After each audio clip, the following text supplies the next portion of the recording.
ಯಾರ್ಯಾರ ಹಣೆ ಏನೇನಿದೆ ಬಲ್ಲೋರ್ ಯಾರು ಹೇಳು.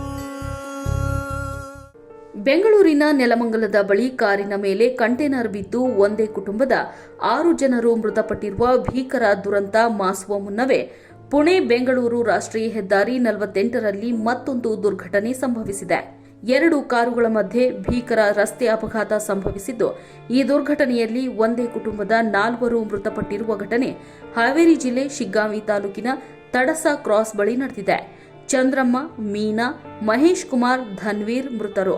ಇಂದು ಪುಣೆ ಬೆಂಗಳೂರು ರಾಷ್ಟ್ರೀಯ ಹೆದ್ದಾರಿ 48ರ ತಡಸ ಕ್ರಾಸ್ ಬಳಿ 2 ಕಾರುಗಳ ನಡುವೆ ಮುಖಾಮುಖಿ ಡಿಕ್ಕಿಯಾಗಿದ್ದು, ಸ್ಥಳದಲ್ಲೇ 2 ಸಾವನ್ನಪ್ಪಿದ್ರೆ ಇನ್ನಿಬ್ಬರು ಹುಬ್ಬಳ್ಳಿಯ ಕಿಮ್ಸ್ ಆಸ್ಪತ್ರೆಯಲ್ಲಿ ಮೃತಪಟ್ಟಿದ್ದಾರೆ.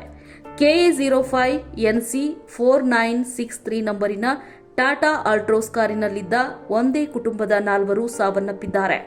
ಚಂದ್ರಮ್ಮ ವಯಸ್ಸು 59 ವರ್ಷ, ಚಾಮರಾಜಪೇಟೆ, ಬೆಂಗಳೂರು. ಮೀನಾ ವಯಸ್ಸು 38 ವರ್ಷ, ಹರಿಹರ. ಮಹೇಶ್ ಕುಮಾರ್ ಸಿ ವಯಸ್ಸು 41, ಹರಿಹರ, ದಾವಣಗೆರೆ ಜಿಲ್ಲೆ. ಧನ್ವೀರ್ ವಯಸ್ಸು 11 ವರ್ಷ, ಹರಿಹರ ಎಂದು ತಿಳಿದು ಬಂದಿದೆ.